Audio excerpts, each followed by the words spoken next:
85ஆம் சங்கீதம் 12ஆம் வசனத்தை நாம் எல்லாரும் இணைந்து நாம் வாசிப்போம். கர்த்தர் நன்மையானதை தருவார், நம்முடைய தேசமும் தன் பலனை கொடுக்கும். மறுபடியும் வாசிப்போம். கர்த்தர் நன்மையானதை தருவார், நம்முடைய தேசமும் தன் பலனை கொடுக்கும். கர்த்தர் இந்த நாளில் நமக்கு கொடுக்கிற ஒரு அற்புதமான வார்த்தை, நன்மையானதை தருவார். பக்கத்தில் அவங்க பார்த்து சொல்லுங்க, கர்த்தர் என்ன பண்ணுவார்? உங்களுக்கு எது நன்மையோ அதை கண்டிப்பாக கொடுப்பார். நன்மையானதை ஒரு நாளும் அவர் தடுத்து வைக்க மாட்டார்.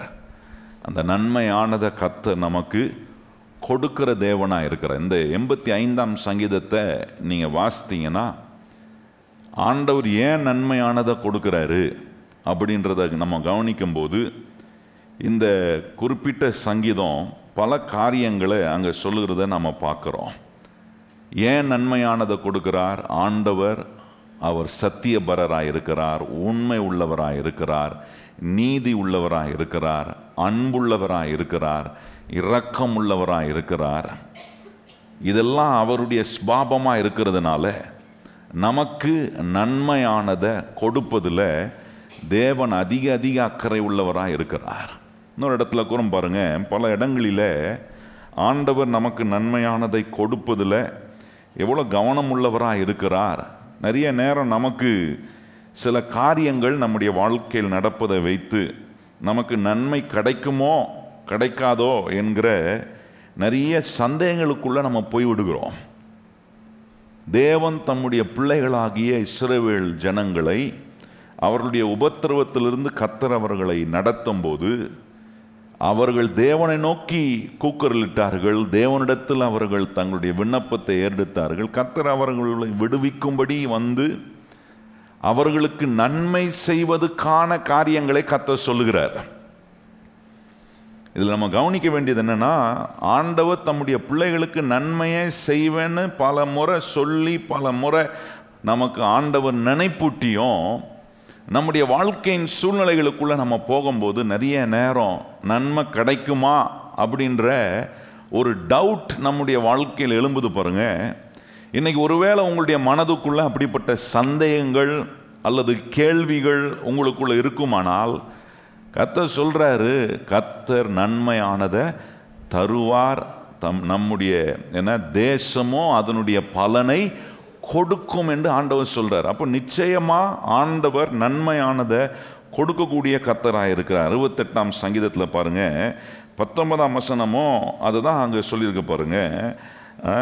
என்னாலும் ஆண்டவருக்கு ஸ்தோத்திரம் உண்டாவதாக, நம்மேல் பாரம் சுமத்தினாலும் நம்மை ரட்சிக்கிற தேவன் அவரே.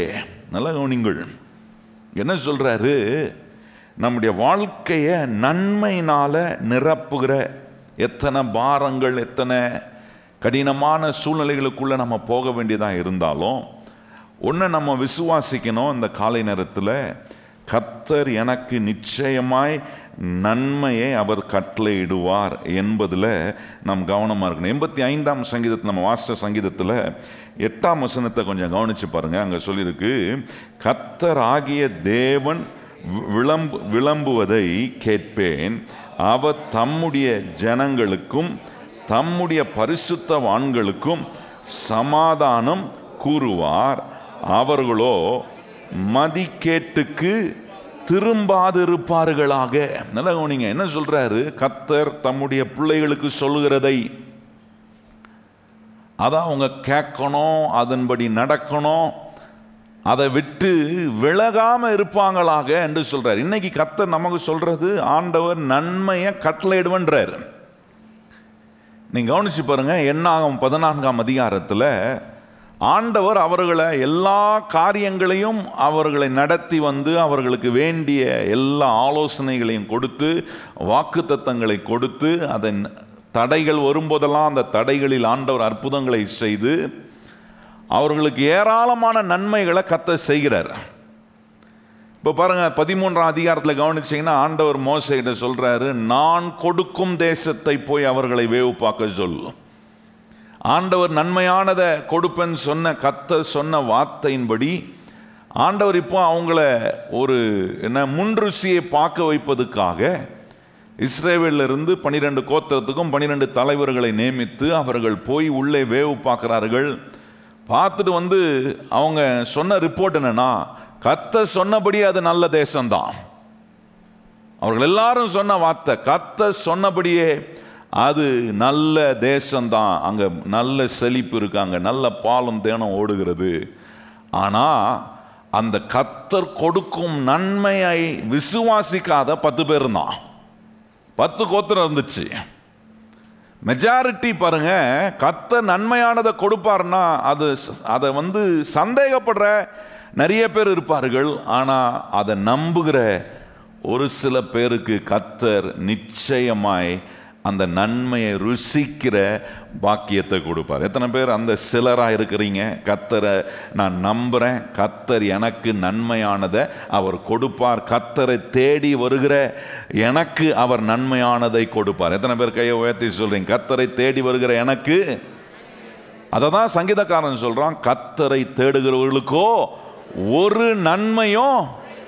கர்த்தரை தேடுறவனா என்ன? கர்த்தருடைய வழியை பின்பற்றுறவங்க, கர்த்தருக்கு தன்னுடைய வாழ்க்கையில் அதிக முக்கியத்துவம் கொடுக்குறவங்க, கர்த்தர் சொல்கிற வார்த்தையை கேட்டு அதை விட்டு விலகி போகாமல் மதியற்றவர்களாய் நடக்காதவர்கள் என்ன செய்வாங்கன்னா, கர்த்தர் நன்மையானது தருவார்னா என்ன நடந்தாலும் அவர் எனக்கு நன்மையானதை நிச்சயமாய் தருவார். எத்தனை பேருக்கு அந்த நம்பிக்கை இருக்குது? இந்த மாதம், கடந்த 7 மாதம் நன்மை வராமல் இருந்திருக்கலாம், ஆனால் இந்த மாதம் கர்த்தர் எனக்கு நன்மையை கட்டளையிட அவர் வல்லவராய் இருக்கிறார். ஏன்னா கடந்த 7 மாதமும் நம்பினவர் அவர் தான், இந்த மாதமும் நம்ப போறவர் அவர் தான். எத்தனை பேர் ஆமேன்னு சொல்றீங்க? நான் அவரை நம்பி இருக்கிறதுனால எனக்கு வராததினால நான் அவிசுவாசப்படலை, எனக்கு வராததினால அவர் தேவன் இல்லைன்னு நான் சொல்லலை, அவர் சொன்னதெல்லாம் செய்வாரான்றதுக்கு எனக்கு அந்த கேள்வி எழுப்பல. கடந்த 7 மாதங்கள் என்னோடு இருந்த அதே கர்த்தர் இந்த மாதத்தில் நான் கடந்த 7 மாதம் பார்க்காததை இந்த 8வது மாதம் பார்க்க எனக்கு அவர் உதவி செய்ய அவர் வல்லவராக இருக்கிறார். தேசம் அதன் பலனை கொடுக்கும், எனக்கு நன்மையை கர்த்தர் உண்டாக்குவார், என்னுடைய பிரயாசத்தில் நல்ல பலனை கர்த்தர் நான் காணும்படி அவர் எனக்கு செய்வார். ஏன்னா கர்த்தருடைய வார்த்தை எனக்கு வருகிறது, அவர் நன்மையானதை எனக்கு செய்வார். இதெல்லாம் சொல்லி தான் ஜனங்களை நடத்தினார் பாருங்க, இஸ்ரவேல் ஜனங்களை. ஆனால் நீங்கள் கவனித்து பார்த்தீங்கன்னா என்ன ஆகும்? 14ஆம் அதிகாரத்தில் அவர்கள் என்ன செய்தார்கள்ன்றது தான் ரொம்ப பரிதாபமான நிலை. இந்த காலேபு யோசுவாவை தவிர மற்ற எல்லாரும் செய்த காரியங்களை கவனித்து பாருங்க. அது என்ன காட்டுது? நன்மையானதை கொடுக்கக்கூடிய தேவன் எப்படிப்பட்டவர் என்பதை அவர்கள் எண்ணி பார்க்கவில்லை. நன்மையை கொடுப்பென்றாரே அவர் எவ்வளோ அன்புள்ளவர், நன்மையை கொடுப்பென்றாரே அவர் எவ்வளோ இரக்கம் உள்ளவர், நன்மையை கொடுப்பென்றாரே அவர் எவ்வளோ உண்மை உள்ளவர், நன்மையை கொடுப்பென்றாரே அந்த நன்மையை கொடுப்பதுக்கு என்னை எவ்விதமாக உருவாக்கி என்னை நடத்துகிறவராய் அவர் இருக்கிறார் என்பதை எண்ணி பார்க்காதவர்கள் என்ன செய்தார்கள் பாருங்க. அங்கே சொல்லியிருக்கிற வசனத்தை கொஞ்சம் வாசிப்போமா? முதல் வசனத்துல வாசிப்போமே. அங்கே என்ன சொன்னாங்க பாருங்க. அங்கே இருக்கிறவர்கள் அந்த 10 கோத்திரத்தின் கூட்டம் நம்பலை. அங்கே இருந்தவங்க என்ன சொன்னாங்க பாருங்க. அங்கே முதல் வசனம், அப்பொழுது சபையார் எல்லாரும் கூக்குரலிட்டு புலம்பினார்கள், ஜனங்கள் இரவு முழுவதும் அழுது கொண்டிருந்தார்கள். இஸ்ரவேல் புத்திரார் எல்லாரும் மோசேவும் ஆரோனுக்கு விரோதமாக முறுமுறுத்தார்கள். சபையார் எல்லாரும் அவர்களை நோக்கி, எகிப்து தேசத்தில் செத்து போனால் நலமாயிருக்கும், இந்த வனாந்திரத்திலே நாங்கள் செத்தாலும் நலமாக இருக்கும். என்ன சொல்கிறான் பாருங்க, எகிப்துக்கு போய் செத்தாலும் நல்லா இருக்கும், இந்த வனாந்திரத்தில் நாங்கள் செத்தாலும் நலம், நாங்கள் பட்டயத்தால் மடியும்படிக்கு எங்கள் பெண் ஜாதிகளும் பிள்ளைகளும் கொள்ளையாகும்படிக்கும் கர்த்தர் எங்களை இந்த தேசத்துக்கு கொண்டு வந்தது என்ன? எகிப்துக்கு திரும்பி போகிறதே எங்களுக்கு உத்தமம் அல்லவோ என்றார்கள். பின்பு அவர்கள் நமக்கு ஒரு தலைவனை ஏற்படுத்தி கொண்டு எகிப்துக்கு திரும்பி போவோம் வாருங்கள் என்று ஒருவரோடு ஒருவர் சொல்லி கொண்டார்கள். அதை பாருங்க, நல்லா கவனிச்சு பாருங்க. என்ன சொல்லிட்டாங்க அவங்க? அந்த 3ஆம் வசனத்தில் கவனிச்சுப்பாங்க. எகிப்துக்கு திரும்பி போகிறதே எங்களுக்கு உத்தமம் அல்லவோ என்றார்கள். அந்த 2ஆம் வசனத்தையும் 3ஆம் வசனம் கவனிச்சிங்கன்னா, அங்க இருந்தாவே நல்லா இருந்திருக்குமே, இந்த வனாந்திரத்தில் செத்தாவும் நல்லா இருந்திருக்குமே. இவனு கையில் இந்த வாக்குத்தத்தம் பண்ணப்பட்ட தேசத்துக்குள்ள இருக்கிற இந்த ஏனாக்கின் குமாரர்கள் கையில் போய் நம்ம மாட்டி, ராட்சதங்க கையில் போய் மாட்டி அவங்க பட்டயத்தால் மடிந்து போகிறது நம்முடைய வாழ்க்கையில் ரொம்ப மோசமானதே என்று சொல்லக்கூடிய அளவுக்கு அவருடைய வாயிலிருந்து வந்த வார்த்தை என்னன்னா, கர்த்தர் அவர்களுக்கு நன்மை செய்வார், கர்த்தர் அவர்கள் மேல் இரக்கமாக இருக்கிறார், கர்த்தர் ஆபத்திலிருந்து காக்கக்கூடியவராக இருக்கிறார், சத்துருவை மேற்கொள்ள வைக்கக்கூடிய தேவனாக இருக்கிறார். இது எதுவுமே அவங்க மனசுக்குள்ள ஞாபகம் வரல பாருங்க. அந்த சூழ்நிலையில் தான் நீங்கள் கவனிச்சு பாருங்க. அங்கே இருந்து யோசுவாவும் காலேபும் சொல்ற ஒரு வார்த்தையை நான் வாசிக்கும். 7ஆம் வசனம் வாசிப்போமா? இஸ்ரவேலின் புத்திரரின் சமத்த சபையாரை நோக்கி, நாங்கள் போய் சுற்றி பார்த்து சோதித்த தேசம் மகா நல்ல கவனி. அந்த வார்த்தை அவன் என்ன சொல்றான் பாரு, மகா நல்ல தேசம், கர்த்தர் நம்மேல் பிரியமாய் இருந்தால் அந்த தேசத்திலே நம்மை கொண்டு போய் பாலும் தேனும் ஓடுகிற அந்த தேசத்தை நமக்கு கொடுப்பார். கர்த்தருக்கு விரோதமாய் மாத்திரம் கலகம் பண்ணாதிருங்கள், அந்த தேசத்தின் ஜனங்களுக்கு நீங்கள் பயப்படவும் வேண்டியதில்லை, அவர்கள் நமக்கு இரையாவார்கள், அவர்களை காத்த நிழல் அவர்களை விட்டு விலகி போயிற்று, கர்த்தர் நம்மோடு இருக்கிறார், அவர்களுக்கு பயப்பட வேண்டியது இல்லை என்றார்கள். நல்லா கவனித்து பாருங்க என்ன சொல்றாங்க இந்த காலேபும் யோசேப்பும். இல்லை இல்லை இல்லை இல்லை, மிகவும் நல்ல தேசம், நம்முடைய நல்ல தேவன் நமக்கு நன்மை செய்கிறவர், நம்மளை அந்த பாலும் தேனும் ஓடும் தேசத்துக்கு கொண்டு போவார். என்ன மாத்திரம் செய்யாதீங்க. அங்கே 9ஆம் வசனம் சொல்றாரு, கர்த்தருக்கு விரோதமாக மாத்திரம் கலகம் பண்ணாதிருங்கள். அந்த வார்த்தையை நீங்கள் எப்படி எடுத்துக்கொள்ளணும்னா, ஆண்டவருக்கு விரோதமாக அவருடைய செய்கையை மறந்துடாதீங்க, அவருடைய ஸ்வாபத்தை மறந்துடாதீங்க. மறந்து வேற எதையும் பேசி ஆண்டவருக்கு விரோதமாக காரியங்களை செய்து விடாத. கர்த்தர் நம்மோடு கூட தான் இருக்கிறாரு, கர்த்தர் இன்னும் நமக்காக நன்மை செய்கிறவராக தான் இருக்கிறாரு. ஆனால் இங்கே ஜனங்க எப்படி ரெடி ஆயிட்டாங்கன்னா, இல்லை இல்லை இல்லை, நாங்கள் எகிப்துக்கு போகிறோம், நாங்கள் இங்கே இருக்கிறது எங்களுக்கு சரியில்லை, இந்த வாக்குத்தத்தம் பண்ண தேசத்துக்குள்ள, இந்த மகா நல்ல தேசம் சொல்லப்பட்டிருக்க அந்த தேசத்துக்குள்ள போய் நாங்கள் மடிவதுக்கு நாங்கள் ரெடியா இல்லை. இவங்க மனசுக்குள்ள என்ன கொண்டு வந்துட்டாங்கன்னா, அவ்வளோதான், நம்ம அதுக்குள்ள போனால் நம்ம வாழ முடியாது, மடிந்து போய்விடுவோம். ஆனால் என்ன இவங்களுக்கு தெரியல, கர்த்தர் நன்மையானதை தருகிறவர். அது அவர் செய்யும்போது நம்ம இருக்கிற தேசமும் அதனுடைய பலனை கண்டிப்பாக கொடுக்கும். ஆண்டவர் சொல்ற அந்த ஜனங்களுக்கு, நான் உனக்கு நன்மையானதை செய்வேன். ஏன் கர்த்தர் நன்மையானதை செய்கிறார் பாருங்க. ஆண்டவர் ஏன் இதை சொல்றாரு, அவர் எப்படி பார்க்கிறாரு. நிறைய நேரம் நம்ம சூழ்நிலைகளை பார்த்து, நமக்கு இருக்கிற தடைகளை பார்த்து, இப்படி தான் நடக்கும், இப்படி போச்சுன்னா இப்படி தான் விளைவு வரும் அப்படின்னு நம்ம நினைக்கிறோம். ஆனால் கர்த்தர் சொல்றாரு, நான் உன்னோடு கூட இருக்கும்போது இப்படி போனால் இப்படி தான் விளைவு வரும் நீ நினைக்கிறப்ப, அந்த விளைவை கூட நன்மையாக என்னால் மாற்ற முடியும் என்பதை கர்த்தர் நிரூபிக்க வல்லவர். எத்தனை பேர் விசுவாசிக்கிறீங்க? இவனுங்க என்ன சொன்னாங்க, இந்த பட்டணத்துக்குள்ள போனா, இந்த வாக்குத்தத்தம் பண்ணப்பட்ட தேசத்துக்குள்ள போனா கண்டிப்பா நம்மளை வெட்டி அவங்க சாகடிச்சிருவாங்க, அவர்களை மேற்கொள்ள முடியாது. ஆனால் ஆண்டவர் காட்டுற, இல்லை இல்லை இல்லை இல்லை, நான் காண்பிக்கிற வழியில நீ போனீனா, நான் எப்படிப்பட்டவர் என்பதை விளங்கி நீ உன் வாழ்க்கையை நீ செயல்பட ஒப்பு கொடுத்தா, கர்த்தர் சொல்றாரு, நன்மையானதை நீ அனுபவிப்பாய். அவங்க பட்டயத்துக்கு நீ இரையாக மாட்டாய், அவர்கள் உன்னை மேற்கொள்வதில்லை. நிச்சயமாக கர்த்தர் நமக்கு நன்மையானதை செய்யக்கூடிய தேவன் இவ்வளோ தூரம் நடத்தி கொண்டு வந்திருக்கிறார். எத்தனை பேர் சொல்ல முடியும் இவ்வளோ தூரம் நம்மளை நடத்தி இருக்கிறவர் தானா? எத்தனை பேர் அதை கையை உயர்த்தி சொல்ல முடியும், என்னை இதுவரைக்கும் நடத்தி கொண்டு வந்தவர் அவர். எத்தனை பிரச்சனைகள், எத்தனை போராட்டங்கள் வந்தபோதும் கைவிடவில்லையே, அதே தேவன் என்னை தொடர்ந்து நன்மையான பாதையில் நடத்த, நன்மையானதை கொடுத்து என்னை ஆசீர்வதிக்க அவர் வல்லவராய் இருக்கிறார். வேகமாய் சில குறிப்புகளை மாத்திரம் சொல்கிறோம் பாருங்க. தேவனை எவ்விதமாக பார்க்கணும், இவங்க ஏன் இப்படி இந்த மாதிரி பார்க்க தவறுனதுனால கலகம் பண்ணக்கூடிய, தேவனுக்கு விரோதமாக கலகம் பண்ணக்கூடிய வார்த்தைகளை பேச ஆரம்பிச்சிட்டாங்க. தேவனுடைய ஸ்பாபத்தை மறந்துட்டாங்க. தேவன் எப்படி கிரியை செய்வார் என்பதை யோசித்து பார்க்கல. இதுவரைக்கும் எப்படி நடத்தி வந்தார் என்பதை நினைச்சு பார்க்கல. வாயில அவிசுவாசம் வார்த்தை வந்துருச்சு. திரும்பி போறேன், பழைய வாழ்க்கைக்கே போறேன். இந்த தேவன் எனக்கு வேண்டாம், இந்த வாக்குத்தத்தம் பண்ணப்பட்ட தேசம் எனக்கு வேண்டாம், இந்த நன்மை எனக்கு வேண்டாம், மகா நல்ல தேசம், அதுல இருக்கிற நன்மைகள் ஒன்றும் எனக்கு வேண்டாம்னு முடிவு பண்ணிட்டாங்க. ஏன்னா அவங்க என்ன விளங்கொள்ள, இதுவரைக்கும் அவர்கள் நடத்தி வந்த தேவனுடைய செய்கை, அவருடைய ஸ்பாபம், அவருடைய பார்க்கும் விதம், அவரை நாம் பார்க்க வேண்டிய விதங்கள் எவ்விதமானது என்பதை விளங்கி கொள்ளாததினாலே ஏற்பட்ட இந்த மாதிரி வார்த்தைகள், கலகம் மூற்றக்கூடிய வார்த்தைகளை பேசுகிறார்கள். ஆண்டவரை பற்றி அதை யோசுவாவும் காலேப் எப்படி சொல்லியிருப்பாங்கன்னா, ஆண்டவரை பற்றி மாற்றி மாற்றி சொல்லாதீங்கயா,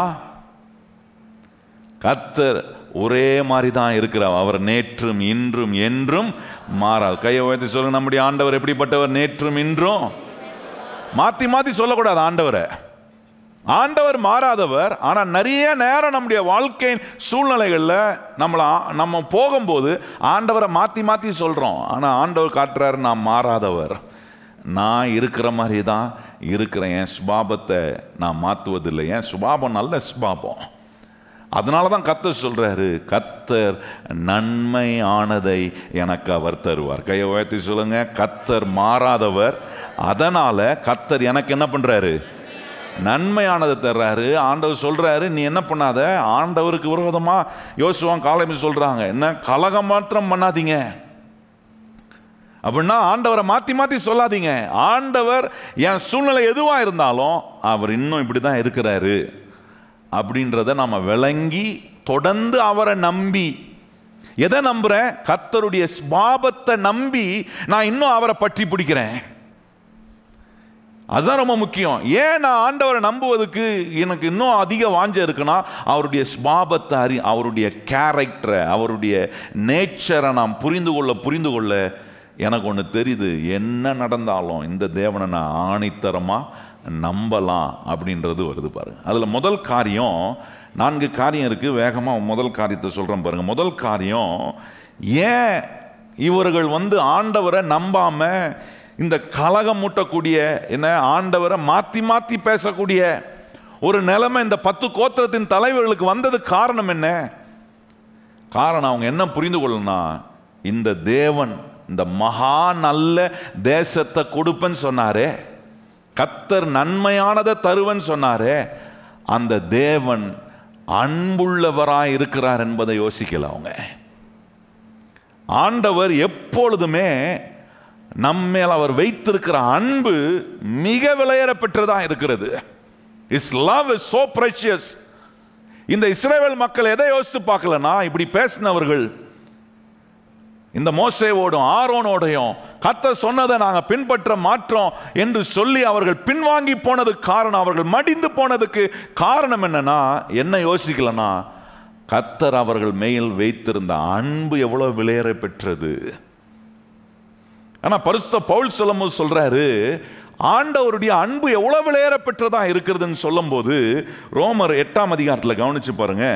அங்க பவுல் ரொம்ப அருமையா சொல்றார். 36ஆம் வசனத்திலிருந்து பாருங்களேன்.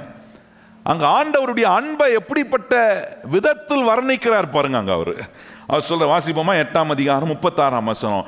கிறிஸ்துவின் அன்பை விட்டு நம்மை பிரிப்பவன் யார்? உபத்திரவமோ, வியாகுலமோ, துன்பமோ, பசியோ, நிர்வாணமோ, நாசமோ, பட்டயமோ. நல்லா கவனிச்சு பாருங்க.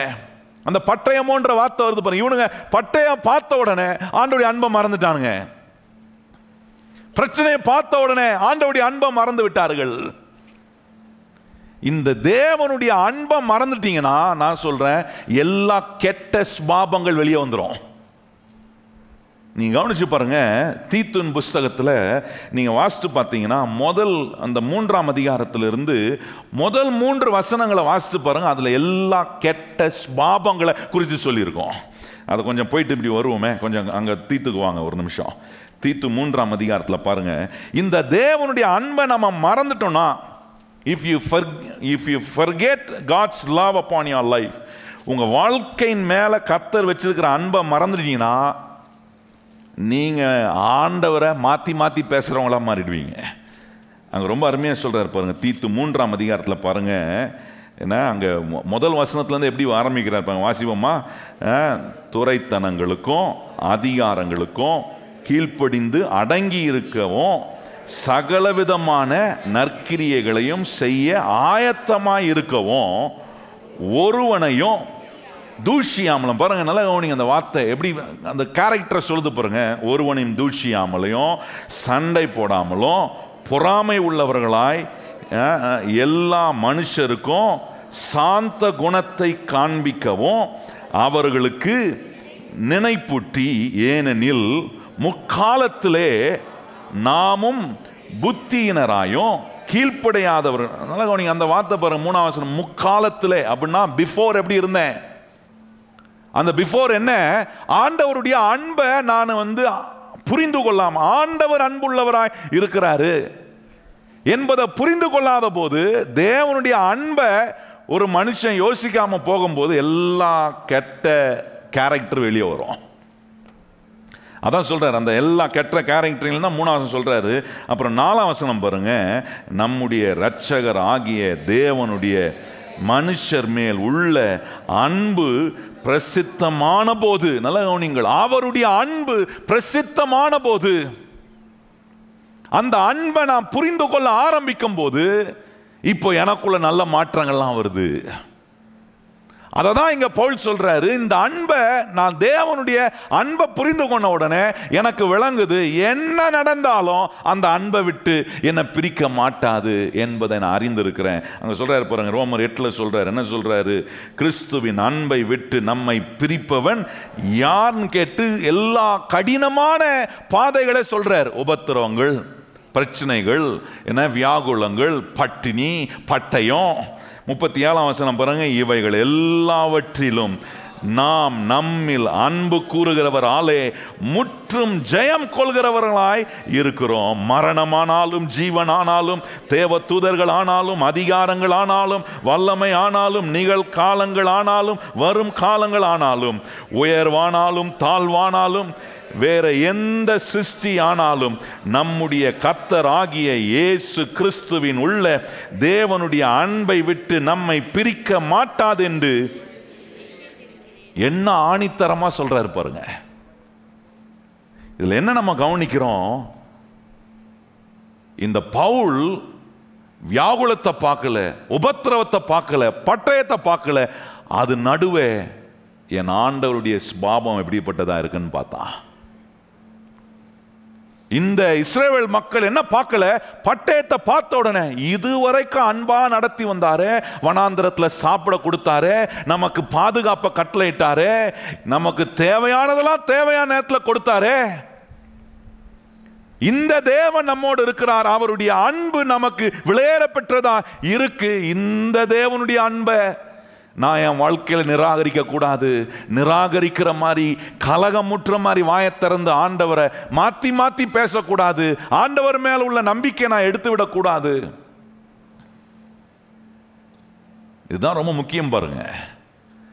நம்ம சொல்லணும், கிறிஸ்துவின் அன்பை விட்டு எதுவும் என்னை பிரிக்க முடியாது. எத்தனை பேர் கையை உயர்த்தி சொல்றீங்க? கிறிஸ்துவின் அன்பை விட்டு என்னை எதுவுமே. பிரச்சனை வரும், ஆனா கர்த்தருடைய அன்பு உண்மையானதா இருக்கும். எத்தனை பேர் ஆமென் சொல்லுறீங்க? என்னை நேசிக்கிற ஒரு தேவன் இருக்கிறார். எத்தனை பேர் அப்படி சொல்ல முடியும்? என்னை நேசிக்கிற, எவ்வளோ கஷ்டத்திலும் எவ்வளோ ஆழத்திலும் என்னை நேசிக்க எனக்கு ஒரு அன்புள்ள கர்த்தர் இருக்கிறார். அவருடைய அன்பை நீங்க கொஞ்சம் யோசித்தீங்கன்னா நான் சொல்றேன், நம்பிக்கை வரும், பலன் வரும், சுபாவ மாற்றங்கள் வரும். இந்த தேவனுடைய அன்பை, அவருடைய சுபாவம், அது தேவன் அன்பா இருக்கிறார் என்பதை விளங்கி கொள்ளனா 1 யோவான் 4ஆம் அதிகாரத்தில் சொல்றாரு, நாங்கள் அறிந்து விசுவாசிக்கிறோம், தேவனுடைய அன்பை அறிந்திருக்கிறோம், தேவனுடைய அன்பை விசுவாசிக்கிறோன்றாரு. இன்னைக்கு நம்ம எப்படி இருக்கிறோம்? நல்ல கவனிங்கள். பிரச்சனை நடுவே கர்த்தருடைய அன்பின் செயல்களை, அன்பின் சுபாவத்தை மறந்து விடுகிறோமா? ஆண்டவர் சொல்றார், அநாதி சிநேகத்தினால் நான் உன்னை சிநேகித்தேன், காருண்யத்தினால் எரேமியாவில் சொல்றார் பாருங்க, அனாதி ஸ்நேகத்தினால் நான் உன்னை ஸ்நேகித்தேன். எவர் லாஸ்டிங் லவ். எல்லா அன்புக்கும் ஒரு முடிவு இருக்கு. ஆனா முடிவே இல்லாத ஒரு அன்புனா அது தேவனிடத்திலிருந்து வருகிற அன்பு மாத்திரம். எத்தனை பேர் கையை உயர்த்தி ஆமேன்னு சொல்ல விரும்புறீங்க? இந்த தேவனுடைய ஸ்பாபம் அது. இந்த இஸ்ரவேல் மக்கள் இந்த தேவன் அன்பா இருக்கிறார்ன்றதை மறந்துட்டாங்க. இன்னைக்கு உங்க கடினமான சூழ்நிலைகள், தேவைகள் வரும்போது உன்னை மறந்துடாதீங்க, என் மேல அன்பா இருக்கிற கர்த்தர் எனக்கு நன்மையானதை தருவார். கையை உயர்த்தி சொல்லுங்க, என் மேல அன்பா இருக்கிற இயேசு கிறிஸ்து எனக்கு என்ன செய்வார்? நன்மையானத. இது தெரிஞ்சா காலையும் யோசிமா சொல்றான் பாருங்க, தேவனுக்கு விரோதமா மாத்திரம் கலகமுற்ற வார்த்தையை பேசிடாதீங்க, செய்கையை செஞ்சிடாதீங்க. ஏன்னா இந்த காலையும் யோசிமா சொல்றாங்க, இல்லை இல்லை, இன்னும் கர்த்தர் நம்ம கூட தான் இருக்கிறாரு, இந்த சத்துருலாம் ஒன்றும் கிடையாது, மகா நல்ல தேசத்தை கர்த்தர் நமக்கு உண்டாக்கி இருக்கிறார், கொடுப்பேன் சொன்னவர் நமக்கு அதை நிச்சயமாய் சுகந்தரிக்க அவர் உதவி செய்வார், அவர் நன்மையானதை தருவார். எத்தனை பேர் கையை உயர்த்தி சொல்றீங்க, எனக்கு கர்த்தர் நன்மையானதை கொடுப்பார், என் குடும்பத்துக்கு கர்த்தர் நன்மையானதை கொடுப்பார், என் பிள்ளைகளுக்கு கர்த்தர் என்ன செய்வார்? நன்மையானதை. இதை நம்புங்க. இதுக்கு எதிராக நிறைய வரும், அதை நம்பாதீங்க. பட்டயம் வரலாம், இங்க பவுல் சொன்ன மாதிரி உபத்திரவங்க வரலாம், பட்னி வரலாம், நிர்வாணம் வரலாம், என்ன வந்தா, உயர்வு வரலாம், தாழ்வு வரலாம், எந்த சூழ்நிலை வந்தாலும் எனக்கு ஒன்று மாத்திரம் தெரியும், அவருடைய அன்பு மாத்திரம் என்னுடைய வாழ்க்கையில மாறவே மாற. அநாதி ஸ்நேகம் அது, எவர் லாஸ்டிங் லவ். இதை நம்ம என்னைக்கெல்லாம் மறக்கிறோமோ, இதெல்லாம் இந்த தேவனுடைய அன்பை என்னைக்கெல்லாம் யோசிக்க நம்ம நம்முடைய மனதுக்குள்ளேயும் இருதயத்துக்குள்ளேயும் இடம் கொடுக்காம இருக்கிறோமோ, அப்போல்லாம் பாருங்க நம்ம சுயரூபம் வெளியே வரும். நீங்க செக் பண்ணி பாருங்க, உங்க சுயரூபம் வெளியே, உங்களை அடக்க முடியாது. ஆனால் அந்த அன்புள்ள ஆண்டவருடைய ஆளுகை உங்களுக்குள்ள இருக்கணும். அவருடைய ஸ்பாபம் இதுதான், அவர் அன்பானவர்னா நான் என்னை அடக்கிறேன். இல்லை இல்லை, எவ்வளோ எரிச்சல் வந்தாலும், எவ்வளோ கடுப்பானாலும், சூழ்நிலைகள் கடுப்பேற்றுற காரியங்களை உண்டாக்கினாலும், அநேகர் என்னை கடுப்பாக்கக்கூடிய காரியங்களை செய்தாலும் எனக்கு ஒன்று ஞாபகம் வருது, இல்லை இல்லை, எனக்கு அன்பு காட்டுகிற கர்த்தர் நன்மையானதை எனக்கு அவர் நிச்சயமாய் கட்டளையிடுவார். எத்தனை பேர் விசுவாசிக்கிறீங்க அதை? கர்த்தர் எனக்கு நன்மையானதை கட்டளையிடுவார். மறந்துடவே கூடாது. ஒவ்வொரு நாளும் சொல்ல, ஆண்டவரே உம்முடைய அன்பு போதும், ஆண்டவரே உம்முடைய அன்பு என்னுடைய வாழ்க்கைக்கு நிஜமானது, நீர் என் மேல அன்பா இருக்கிறீர் ஆண்டவர், அது எனக்கு நிச்சயமா அதை அறிந்திருக்கிறேன், அதை நான் விசுவாசிக்கிறேன். நீங்க அதை அறிந்து கொள்ளணும். நிறைய பேர் கிறிஸ்தவங்க அதை அறிந்து கொள்றதில்ல. நமக்கு என்ன சொல்லுவோம், சில நேரத்தில் தேவன் அன்பாகவே இருக்கிற, அதெல்லாம் வாய நிறைய சொல்லுவோம். ஆனால் நம்ம வாழ்க்கையில் பிரச்சனைன்னு வரும்போது மறந்துடுறோம் அவர் எப்படிப்பட்டவர். நிறைய நேரம் என்ன கேட்க, ஆண்டவமா கண் இருக்கா, என்ன அப்புறம் என்னென்னமோ கேட்போம் பார்த்தீங்களா. கர்த்தர் சொல்றாரு, நான் அன்பா தான் இருக்கிறேன், உன் மேல நான் எப்படி இருக்கிறேன்? அன்பா இருக்கிறேன். ரெண்டாவது சொல்றாரு பாருங்க, இதெல்லாம் மறந்துட்டாங்க. மறந்ததினால அவர்கள் பேசின வார்த்தைகளை என்னாகும் 14ஆம் அதிகாரத்தில் படிக்கலாம்.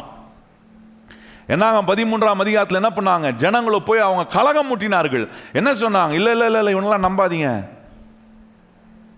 அதெல்லாம் கிடையாது, சும்மா கர்த்தர் கொடுப்பாருன்றான், அதெல்லாம் நம்மலாம் உள்ளே போக முடியாது, அவனுங்க நம்மளை வெட்டி போட்டுருவானுங்க. பிசாசு அப்படிதான் சொல்லுவான், அதெல்லாம் நம்பாத, உனக்கெல்லாம் நடக்காது அப்படின்வான். இல்லை இல்லை, நீங்கள் சொல்லணும், கிறிஸ்துவின் அன்பை விட்டு எதுவும் என்னை பிரிக்க மாட்டாது என்று நான் நிச்சயித்திருக்கிறேன். ஏன்னா என்ன, அநாதி ஸ்நேகத்தினால கர்த்தர் என்னை சிநேகிக்கிறார், காரணத்தினால் என்ன பண்றார், என்ன அவர் இழுத்து கொள்றார். ரெண்டாவது பாருங்க, அங்க ரொம்ப முக்கியமானது, இதெல்லாம் தேவனுடைய ஸ்பாபம். நம்ம ஸ்வாபம் மாறுறதுக்கு தேவ ஸ்வாபத்தை அறிந்து கொள்ளணும். அப்பதான் கர்த்தர் நன்மையானதை நிச்சயமா எனக்கு கொடுப்பார்ன்ற ஒரு விசுவாச நம்பிக்கை. ரெண்டாவது பாருங்க, தேவன் எப்படிப்பட்டவராக இருக்கிறார்னா அவர் உண்மை உள்ளவராக இருக்கிறார். பக்கத்துல பார்த்து சொல்லுங்க, கர்த்தர் எப்படிப்பட்டவராக இருக்கிறாரு? இதுவும் மாற்றவே முடியாது பாருங்க, இது மாறவே மாறாது. நான் எவ்வளவு உண்மையற்றவனா இருந்தாலும் கர்த்தர் உண்மை உள்ளவரா இருக்கிறார்ன்றதை பார்க்கும்போது நான் என்ன செய்ய வேண்டியதா இருக்குன்னா, உண்மையற்ற நிலையை விட்டு நான் உண்மை உள்ளவனா மாறுவதற்கு ஏதுவான வேலைகளை செய்யறாரு. எப்படி செய்யறாரு? காட்டுறாரு. நீ எப்படி இருந்தாலும் நான் உனக்கு எப்படி இருக்கிறேன் பாருன்றாரு. நீங்க அதை கொஞ்சம் யோசிக்கணுங்க.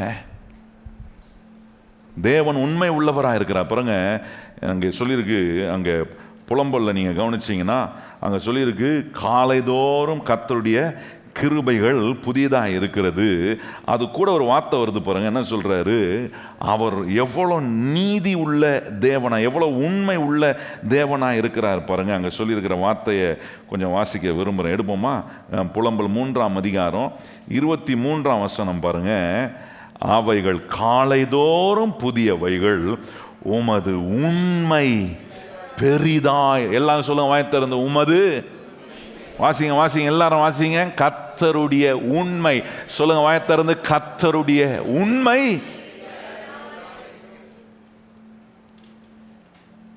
கிருபையை காட்டிலும் கர்த்தருடைய உண்மை பெருசா இருக்குங்க. நல்லா கவனிங்க. எதையும் பிரிக்க முடியாது, கிருபையும் உண்மையும் பிரிக்கலாம் முடியாது. ஆனா என்ன பார்க்கிறோம்? காலைதோறும் கர்த்தருடைய கிருபைகள் புதியதாக இருக்கிறது. அது கூட இன்னொன்னு காட்டுறாரு. என்ன காட்டுறாருன்னா, அவருடைய உண்மை எவ்வளவு பெருசுன்றதை கொஞ்சம் யோசிங்க. ஒவ்வொரு நாளும் எழும்பின உடனே நினைக்கணும், என் ஆண்டவர் அவருடைய உண்மையில எவ்வளவு பெரியவராக இருக்கிறாரு. Is faithful God.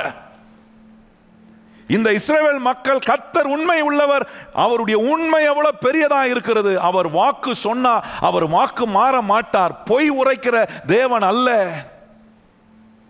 உண்மை உள்ள தேவன் என்பதை இவங்க நினைக்காததுனால அவன் சொல்றான், நான் திரும்பி எகிப்துக்கு போறேன். எகிப்து தேசத்தில் எவ்வளவு உண்மை உள்ளவராக இருந்தார், அங்கே எவ்வளவு அற்புதங்களை செய்தார், வனாந்திரத்தில் எவ்வளவு அற்புதம் செய்தார். இது எதையுமே யோசிக்கல. இந்த நன்மை எதையுமே அவன் யோசிக்கல. இந்த நன்மை நடந்தது காரணம் என்ன? அவர் உண்மை உள்ளவராக இருக்கிறார். ஆனா இவங்க என்ன சொல்றாங்க? நான் திரும்பி போறோம், எங்களுக்கெல்லாம் வேண்டாம், இந்த வாக்குத்தத்தம் பண்ண தேசம்லாம் எனக்கு வேண்டாம். ஏன் யோசிக்கலனா, கர்த்தர் எவ்வளவு உண்மையில பெரியவராக இருக்கிறார் என்பதை யோசிக்கவே இல்லை. நான் சொல்றேன், கர்த்தருடைய பிள்ளைகளே, தேவன் உண்மையில ஒரு நாளும் அவர் பெசகவே மாட்டார். அவர் தன்னுடைய உண்மையை காக்க முடியலன்னு வைங்களேன், நான் சொல்றேன், அவர் கடவுளாகவே இருக்க மாட்டார். நல்லா கவனிச்சிங்க. கடவுள் தன்னை இன்னைக்கும் உண்மை உள்ள தேவனா, இன்னும் நீதிபரரா அவர் இருப்பது காரணம், அவர்கிட்ட போய் கிடையாது. அவர்கிட்ட எந்த மாற்றமே அவர்கிட்ட கிடையாது. எந்த மாற்றத்தை நீங்க பார்க்க, அவர் இருக்கிறவராகவே அவர் இருக்கிறார். அவர் உண்மையில பெரியவராக இருக்கிறார். கையை உயர்த்தி சொல்லுங்க, நான் ஆராதிக்கிற கர்த்தர் உண்மையில பெரியவராக இருக்கிறார். உங்க சூழ்நிலை சிலது உண்மையாக சொல்லும், சில காரியங்களை அப்படியே ஒரு மாதிரி நிஜமாக இருக்கிறது மாதிரி இருக்கும். ஆனால் அதுக்கு மேலே நீங்கள் யோசிக்கணும், இல்லை, எனக்கு நன்மையானதை தருகிறவர் உண்மை உள்ளவராக இருக்கிறார். எத்தனை பேர் சொல்ல முடியும், எனக்கு நன்மையானதை தருகிறவர்? இதெல்லாம் நீங்கள் யோசிக்கலைன்னா இதுக்கு எதிராக தான் நம்ம செயல்படுவோம். அதை தான் சொல்ல வரேன். ஏன் விசுவாச வாழ்க்கை பலவீனம் அடைகிறது? ஏன் கர்த்தர் மேல் வைக்கிற நம்பிக்கை கொஞ்சம் அங்கங்க அப்படியே ஒரு மாதிரி ஆகுது? ஏன்னா தேவனுடைய கேரக்டர், அவருடைய நேச்சர், அவருடைய ஸ்பாபம் என்ன என்பதை விளங்கி கொள்ளாத போது கொஞ்சம் கொஞ்சம் அப்படியே பெசகும் நம்ம வழியலாம். ஆனால் இதெல்லாம் தெரிஞ்சு வச்சிங்கன்னா, நான் சொல்கிறேன், எந்த ஆழத்துக்கு போனாலும் தெரியும், ஆழம் பெருசில் என்னை அந்த ஆழத்திலிருந்து தூக்குறவர் மிக பெரியவராய் இருக்கிறார். அவர் உண்மை பெரிதா இருக்கிறது. எவ்வளவு பெரிய ஆசீர்வாதம் பாருங்க. நிறைய காரியம் இருக்கு. அங்கே 2 தெசலோனிக்கேயர் 3ஆம் அதிகாரத்தில் சொல்றாரு, என்ன, கர்த்தரோ உண்மை உள்ளவராய் இருக்கிறார். அந்த வார்த்தை அப்படியே இருக்கு பாருங்க. தீமைகள், பொல்லாப்புகள் பலது நம்முடைய வாழ்க்கையில் வரும்போது அங்கே ஒன்று நம்ம கவனிக்கிறோம், கர்த்தர் அவைகள் நடுவே எப்படி அவர் உண்மை உள்ளவராய். 1 தெசலோனிக்கேயர் 3ஆம் அதிகாரத்தில் 2 தெசலோனிக்கேயர் 3ஆம் அதிகாரம் 3ஆம் வசனம் வாசிப்போமா? கர்த்தரோ உண்மை உள்ளவர், அவர் உங்களை ஸ்திரப்படுத்தி தீமையிலிருந்து விலக்கி காத்து கொள்வார். நல்லா நீங்கள் ஸ்திரப்படுத்தி ஆண்டவருடைய உண்மையை நீங்க நினைச்சீங்கன்னா அடுத்தது ஸ்திரப்பட ஆரம்பிச்சிருவீங்க. உங்களை தீமையிலிருந்து விளக்க ஆரம்பிப்ப எல்லா காரியங்களும் மாறுங்க. நம்முடைய வாழ்க்கையில தேவன் உண்மையில பெரியவர்ன்றதை கொஞ்சம் யோசித்து நீங்க அவருக்கு உங்களுடைய வாழ்க்கையை அப்படி சிந்திச்சு பாருங்க. நான் சொல்றேன், உங்களை ஸ்திரப்படுத்துவாரு, உங்களை பலப்படுத்துவாரு, உங்களை மாற்றுவாரு. எல்லாம் தேவனுடைய உண்மைக்கு எதிராக நம்முடைய வாழ்க்கையில் இருக்கிற எல்லாத்தையும் மாற்றி உண்மையில் பெரியவராக இருக்கிறவர் நன்மையானதை நம்ம கொடுத்து நம்முடைய வாழ்க்கையை அவர் ஆசீர்வதிக்கிறார். மூன்றாவது, ஆண்டவருடைய ஸ்வாபத்தில் மூன்றாவது என்ன தெரியுமா? அவர் நீதிபரராக இருக்கிறார். கை உயர்த்தி சொல்லுங்க, கர்த்தர் எப்படிப்பட்டவராக இருக்கிறாரு? நீதி உள்ள தேவன். Is a God of righteousness. அவர் அன்பின் தேவன் மாத்திரம் அல்ல, உண்மையில் பெரிய தேவன் மாத்திரம் அல்ல, அவர் நீதி உள்ள தேவனாக இருக்கிறார். அங்கே பாருங்க, 119ஆம் சங்கீதத்தில் 142ஆம் வசனம் கவனிச்சு பாருங்க. அங்கே சொல்ற வார்த்தையை பாருங்க. 119ஆம் சங்கீதம் 142ஆம் வசனம் வாசிப்போமா? உம்முடைய நீதி நித்திய நீதி. சொல்லுங்க வாயத்திறந்து, கர்த்தருடைய நீதி. இன்னைக்கு ரைச்சஸ்னஸாக இருந்து இன்னைக்கு நீதியாக இருந்துட்டு நாளைக்கு வேற மாதிரி இருப்பார்? கிடையாது. நீதி உள்ள தேவன், என்றென்றைக்கும் அவர் நீதிபரராக இருக்கிறார். அதை தான் தாவீது சொல்றாரு பாருங்க.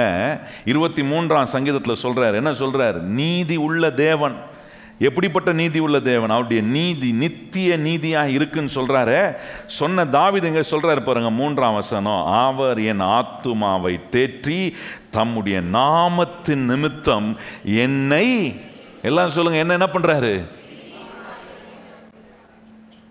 அவருடைய நீதியை நினைச்சு ஆரம்பிச்சு வாழ்க்கையை கொஞ்சம் அதுல யோசிக்க ஆரம்பிச்சுன்னா உங்க பாதையை நீதியில் நடக்க ஆரம்பிச்சிடும். இப்படி நீதியின் பாதையில் நடத்தி நம்மளை செல்ற நீதியில் நித்திய நீதி உள்ள கர்த்தராய் அவர் நம்ம கூட இருக்கும்போது நமக்கு நன்மையானதை தருவாரா தரமாட்டாரா? கொஞ்சம் யோசித்து பாருங்க.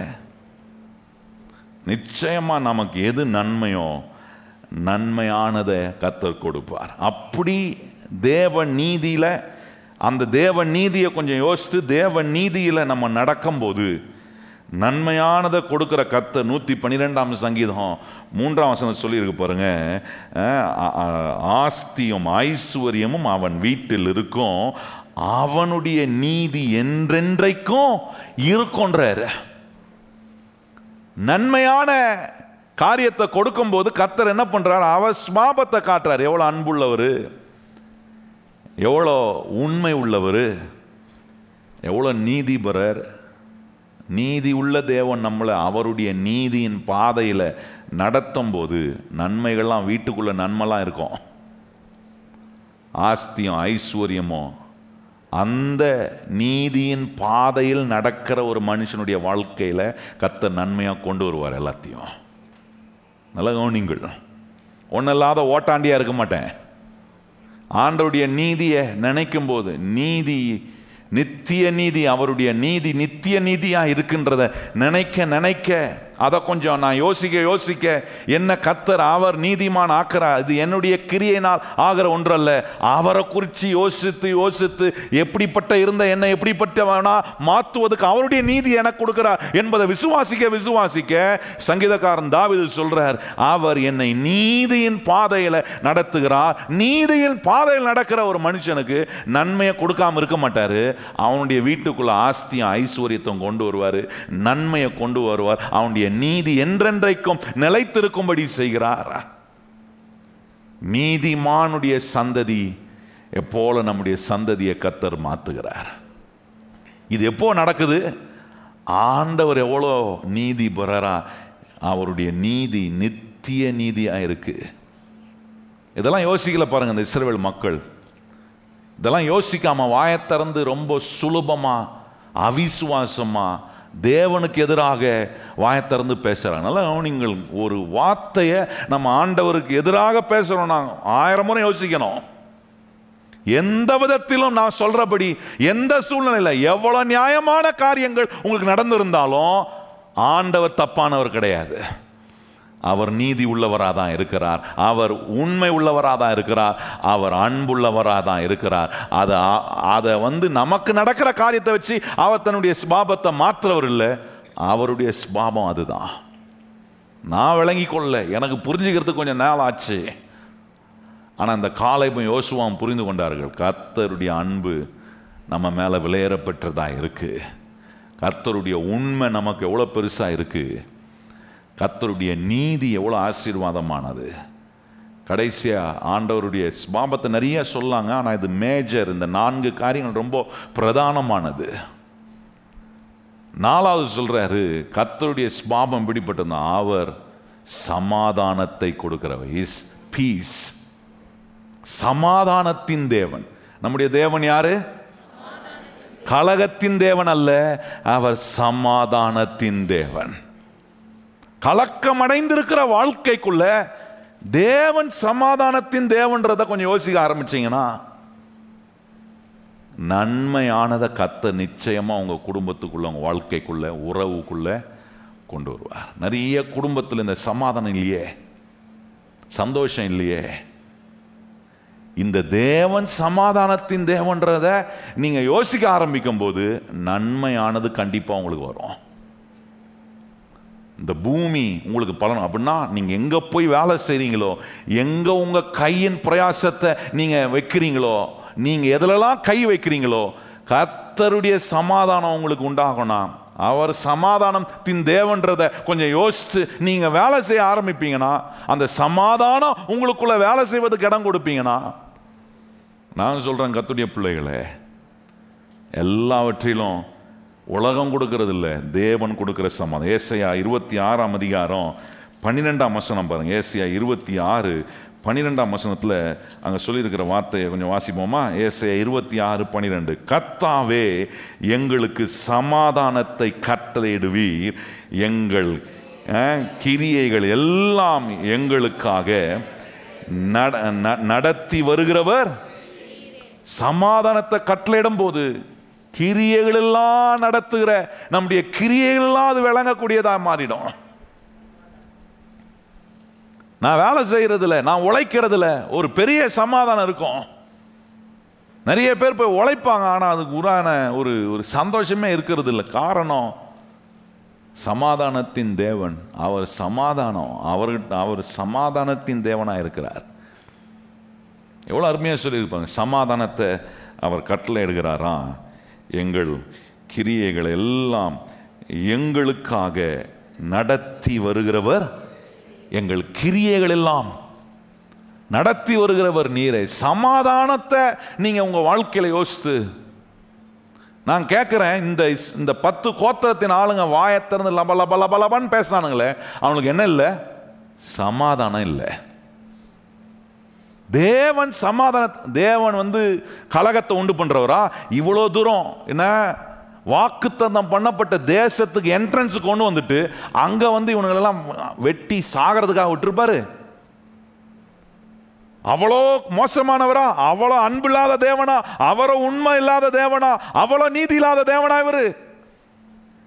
இதை யோசிக்கவே இல்லை பாருங்க. அதனால வாயை திறந்து கண்டபடி உங்கள் சூழ்நிலைகள் நடுவே யோசிக்கணும். இல்லை இல்லை, என் தேவன் சமாதானத்தின் தேவன். சமாதானத்தின் தேவனாக இருக்கிறதுனால என் சூழ்நிலையில் எனக்கு நன்மையானதை கர்த்தர் நிச்சயமாய் கொடுப்பார். எத்தனை பேர் கையை உயர்த்தி சொல்ல முடியும்? கர்த்தர் சமாதானத்தின் தேவனாய் இருக்கிறதினாலே எனக்கு அவர் நன்மையானதை, அந்த சமாதானத்தின் தேவன் எனக்குள்ள அவர் இருக்கிறார். அவருடைய சமாதானம் எனக்குள்ள இருக்கு. இயேசுனா சொல்றாரு பாருங்க, ஒரு வீட்டுக்கு போனா அங்க என்ன சொல்லுங்கள்? சமாதானம் உண்டாவதாக என்று சொல்லுங்கள். அந்த வீடு சமாதானத்துக்கு பாத்திரமானாய் இருப்பானா அந்த வீட்டுக்குள்ள என்ன தங்கி இருக்கும்? சமாதானம் தங்கும். இல்லைனா நீ சொல்றதுனால தங்காதுன்றாரு. நல்லா கவனிங்க. இன்னைக்கு நான் சமாதானம் சொல்லிட்டு சமாதானம் தங்கணும்னா, சமாதானம் தங்குற வீடா வாழ்க்கையா உங்களை நீங்க மாற்றணும். அப்போ அந்த வீட்டில் சமாதானம் தங்கும். அந்த வீட்டில் எந்த வீட்டில் சமாதானம் தங்குதோ அந்த வீட்டில் கர்த்தர் நன்மையெல்லாம் கொண்டு வந்து நிரப்பிடுவார். இந்த 4 காரியத்தை யோசிங்க. கர்த்தர் எனக்கு நன்மையானதை தருவார். ஏன் தராரு? அவர் சுபாவம் என்ன, அதை பார்த்து பார்த்து என் சுபாவத்தை மாத்துறேன். அது எவ்வளோ பெரிய அற்புதம் பாருங்க. ஏன்னா என் சுபாவத்தை மாற்றுறதுக்கு பக்கத்தில் இருக்கவங்கள பார்த்து நான் மாற்றிக்க முடியாது. உலகத்தில் ரொம்ப டிசிப்ளின்டான ஒரு ஆள் இருக்கான காட்டுங்க, நீங்கள் எடுத்து காட்டுங்க பார்க்கலாம். எவ்வளோ பெரிய மாறலான ஒரு மனுஷனை நீங்கள் பார்த்தாக்குறோம், இடறி போவீங்க. ஆனால் கர்த்தருடைய அன்பையும் அவருடைய உண்மையும் அவருடைய நீதியையும் அவருடைய சமாதானத்தை நீங்கள் பார்க்க பார்க்க நான் சொல்கிறேன், அந்த சாயல் உங்களுக்குள்ளே உண்டாயிட்டே இருக்கும். அது உண்டாக உண்டாக ஒன்று மாத்திரம் குறைவே குறையாது. என்ன தெரியுமா? கர்த்தர் தரும் நன்மைகள் குறைவே குறையாது. உங்கள் குடும்பத்தில் குறையாது, உங்கள் வாழ்க்கையில் குறையாது, உங்கள் கையின் பிரயாசத்தில் குறையாது, எதிலுமே குறையாதபடிக்கு நன்மையினால் நிரப்புவார். இந்த காலேப் யோசுபாவுடைய வாழ்க்கையில் நன்மை குறைஞ்சிச்சா? கொஞ்சம் யோசிச்சு பாருங்க. போனாங்க, சுதந்திரிச்சாங்க. யோசுவா அந்த தேசத்துக்குள்ள நின்று சொல்றாரு, கர்த்தர் சொன்ன எல்லா வார்த்தையும் அவர் நிறைவேற்ற உண்மை உள்ளவராய் இருந்திருக்கிறார் யோசுவா சொல்றாரு. எங்க சொல்றாரு? தேசத்துக்குள்ள போய் தேசத்தின் நன்மைகளா அனுபவித்து யோசுவா சொல்றாரு, கர்த்தர் அவர் சொன்ன எல்லா வார்த்தையும் நிறைவேறி இருக்கு, அவர் உண்மை உள்ளவர். அப்படி நம்ம ஒவ்வொரு நாளும் சொல்லணும், கர்த்தர் எனக்கு சொன்ன வார்த்தையெல்லாம் நிறைவேற்ற அவர் அன்புள்ளவர், உண்மை உள்ளவர், நீதி உள்ளவர், சமாதானத்தின் தேவன். அவர் நிச்சயமா எனக்கு அவர் நன்மையானதை கொடுப்பார். எழுமி நிப்போம், நம்ம ஜெபம் பண்ணலாம். கரம் உயர்த்தி வாய்களை திறந்து கர்த்தருக்கு நன்றி சொல்லுங்க. எத்தனை பேர் இதை நம்புறீங்க? கர்த்தர் எனக்கு நன்மையானதை அவர் தருவார். எத்தனை பேர் விசுவாசிக்கிறீங்க? ஆண்டவரே, எனக்கு நன்மையானதை கர்த்தர் கொடுப்பீர். தேசம் அதனுடைய பலனை கண்டிப்பாக கொடுக்கும். ஆண்டவரே, பலன் இல்லாமல் இருக்க மாட்டேன். ஆண்டவரே, நன்மை இல்லாமல் இருக்க மாட்டேன். விளைச்சல் இல்லாமல் இருக்காது. நன்மையானதை கர்த்தர் எனக்கு கட்டளையிடுவார். எத்தனை பேர் வாயை திறந்து சொல்ல முடியும்? நன்மையானதை கர்த்தர் எனக்கு தருவார். சொல்லுங்க வாயை திறந்து. இன்றைக்கு வேலைக்கு போகும்போது அதை சொல்லுங்க, கர்த்தர் எனக்கு நன்மையானதை ஏன் தராரு? அவர் அன்புள்ளவர், அவர் நீதிபரர், அவர் உண்மையில பெரியவர், அவர் சமாதானத்தின் தேவன். அதனால எனக்கு நன்மையானதை கர்த்தர் நிச்சயமா எனக்கு தருவார். எங்கள் நல்ல ஆண்டவரே, உம்முடைய பிள்ளைகளுக்கு சொல்ல சொன்ன வார்த்தையை உம்முடைய ஊழியனாகிய நான் இந்த காலை வேளையில் உம்முடைய பிள்ளைகளுக்கும், உம்முடைய பிள்ளைகள் கேட்கவும் நாங்கள் எல்லாரும் கேட்கும்படி நீர் இன்றைக்கு உம்முடைய வார்த்தையை நீர் எங்கள் மத்தியில் ஆண்டவரை விளங்க பண்ணி இருக்கிறீர். இதை விட்டு நாங்கள் மாறி போய்விடாம ஆண்டவரை வேற எதையோ உண்மை குறித்து மாத்தி மாத்தி பேசாம, கர்த்தர் எப்படிப்பட்டவர் என்பதை நாங்க எல்லா சூழ்நிலையிலும் அப்படியே பேசி அதே நம்பி அதுக்கேற்ற விதத்தில் நீர் எங்களை மாற்றி உம்முடைய நன்மையை நாங்கள் இந்த தேசத்தில் அனுபவிக்க, எங்க கையின் பிரயாசத்திலெல்லாம் நாங்க அனுபவிக்க உம்முடைய நன்மை நீர் கட்டளையிட்டு இருக்கிறதுக்காக ஸ்தோத்திரம். உம்முடைய பிள்ளைகளை சமாதானத்தோட அனுப்புவோம். வெற்றியும் வாழ்வும் சமாதானமும் கர்த்தருடைய ஆசீர்வாதமும் எங்கள் மேல் தொடர்ந்து நிலைத்திருக்கட்டும்.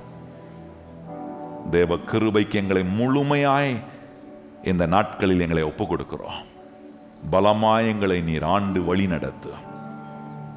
இயேசு கிறிஸ்துவின் நாமத்தில் ஜெபிக்கிறோம் எங்கள் நல்ல பிதாவே, ஆமென்.